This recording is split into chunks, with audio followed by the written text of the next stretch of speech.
Bonjour et bienvenue dans ce nouvel épisode de What the Fac. Cette année encore, je profite que le mois d'août soit un peu calme pour tourner cette petite vidéo FAQ. Je vais répondre à toutes vos questions, même les plus personnelles, n'hésitant pas à satisfaire vos plus bas instincts, et ça tombe bien car il n'y a aucune question. Je vais donc me contenter de faire le bilan de l'année passée et de vous annoncer les prévisions pour l'année prochaine. La deuxième saison de Tarot Tor a vu se terminer l'émission carte après carte. Après 78 épisodes, je suis très fier d'avoir réussi à faire l'intégralité du tarot et d'avoir donc une émission qui se tient dans sa globalité. Je réfléchis aux diverses façons de poursuivre ce format, par exemple en vous détaillant les cartes du jeu Lenormand, mais tout cela reste encore des prévisions, des hypothèses, car cela dépendra évidemment du temps, mais aussi de l'envie. Comme annoncé dans le précédent épisode de What the Fac, il n'y aura pas eu 12 épisodes pour la saison 2, mais je visais à peu près un épisode par mois, c'est-à-dire je visais 6 épisodes, avec possibilité de 4 épisodes si jamais c'était compliqué. J'avoue que j'ai eu très peur de ne pas pouvoir faire cette saison 2, tout simplement parce que je n'ai réussi à joindre des invités que très tardivement dans l'année. La saison a donc commencé à peu près en décembre, mais j'ai tout de même réussi à faire 5 épisodes, l'objectif est donc à peu près atteint, et je reste très content de la qualité pour l'instant du projet. A priori, les retours de votre côté sont très bons aussi, donc je n'ai pas à rougir de cette deuxième saison. Et la bonne nouvelle, c'est que pour la prochaine saison, j'ai déjà mon invité de septembre et pas mal de confirmations pour les invités qui suivront. Donc la saison devrait s'organiser un peu plus facilement pour moi cette année. Au niveau des statistiques de la chaîne, je suis plutôt content parce que non seulement l'audience s'est stabilisée, donc j'ai continué à avoir l'audience que j'avais déjà lors de la saison 1, mais surtout elle a doublé. La courbe de croissance est plutôt cohérente, même s'il n'y a pas beaucoup de nouveaux spectateurs, il y en a en tout cas régulièrement. La chaîne continue assez logiquement à creuser son sillon dans l'algorithme YouTube. Les chiffres restent très faibles si on compare à la majorité des chaînes populaires, mais je suis quand même content d'avoir réussi tout seul, avec mes petits moyens, à stabiliser une audience et à fournir un contenu que j'estime de qualité et pas forcément grand public, mais qui a réussi à toucher un certain public et à le fidéliser. Donc je compte sur vous en fait pour m'aider à continuer à faire connaître l'émission et à continuer à faire augmenter les nombres d'abonnés. Il faut savoir qu'à l'heure actuelle, j'ai 2 vidéos qui dépassent les 1000 vues, donc c'est pas énorme, mais ça reste quand même un très bel objectif pour moi. Je suis très content d'avoir réussi à dépasser les 1000 vues avec ces 2 vidéos. Et j'en ai 2 autres qui devraient pas tarder à dépasser ce seuil un peu fatidique, notamment une dont je suis très content, puisque c'est l'arcane sur l'histoire du tarot. C'était une vidéo qui me tenait vraiment à cœur, parce qu'elle m'a demandé beaucoup de travail et parce que j'avais vraiment envie de la faire. Donc je suis content de savoir que sur un sujet aussi spécifique que l'histoire du tarot, j'ai réussi à fidéliser quasiment 1000 personnes. Donc j'espère que cette vidéo continuera à être populaire et continuera à tourner, parce que je pense que le sujet peut toucher beaucoup plus de monde qu'on pourrait le croire, parce que ça reste un sujet très pop culture, on va dire, au final. Mais en tout cas, je suis déjà très content d'avoir atteint ces premiers objectifs. Pour 2024, dans le format arcane, je travaille sur une nouvelle vidéo. Alors oui, vous vous dites, bien sûr, tu travailles sur la vidéo de Joseph Campbell et du héros aux 1000 visages. Sauf que pas du tout. Ça, vous le savez, hein, j'y vais vraiment à reculons sur cette vidéo. Faudra que je la fasse un jour, ce sera peut-être la dernière vidéo de la chaîne.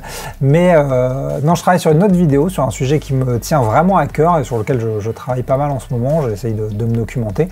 Je pense que c'est un sujet qui est aussi pas mal d'actualité, enfin plus qu'on pourrait le croire, et je suis sûr que ça va vous plaire. Ça reste dans les thématiques de la chaîne, j'en dis pas trop pour le moment, mais en tout cas j'espère pouvoir la sortir peut-être fin 2023 ou en début 2024 en tout cas.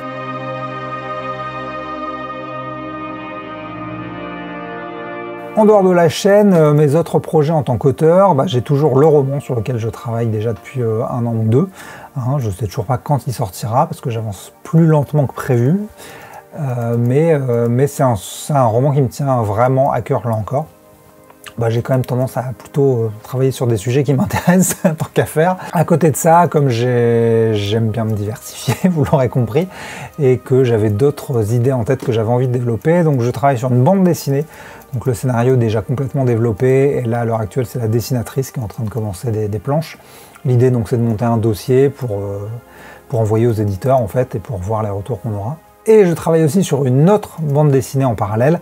Alors celle-ci n'en est qu'encore qu'à l'étape du scénario.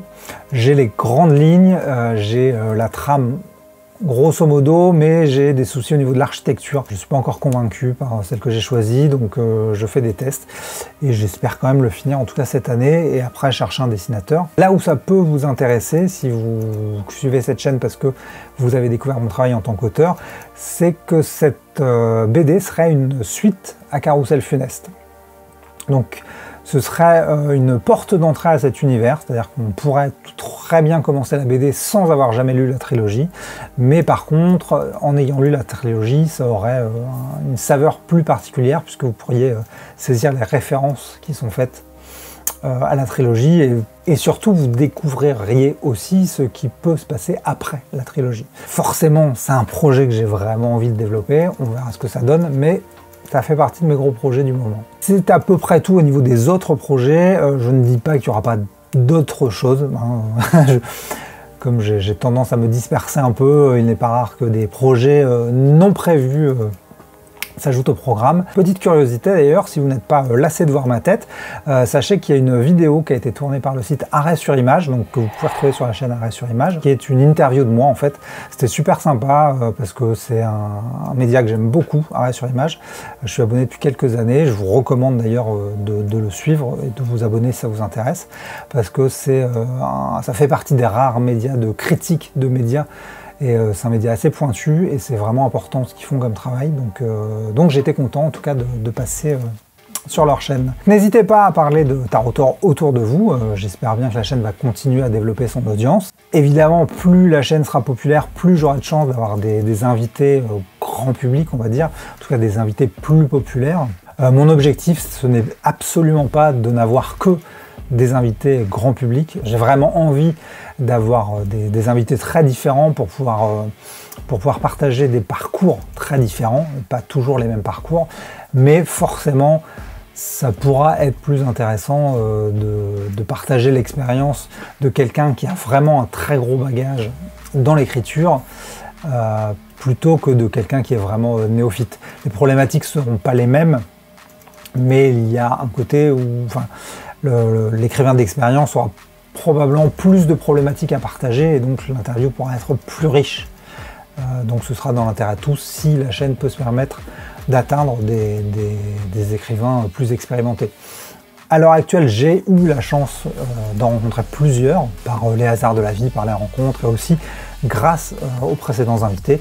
J'espère que ce bouche à oreille continuera à fonctionner, mais dans tous les cas, la réussite de la chaîne ne pourra que faciliter aussi ces rencontres. Voilà, je pense que j'ai fait un peu le tour de toutes les questions que vous auriez pu avoir. Si vous avez d'autres questions, je vous invite à revoir la première émission de What the Fac, parce que j'avais déjà répondu à pas mal de questions. J'avais essayé d'anticiper un peu ce que vous pourriez vous demander.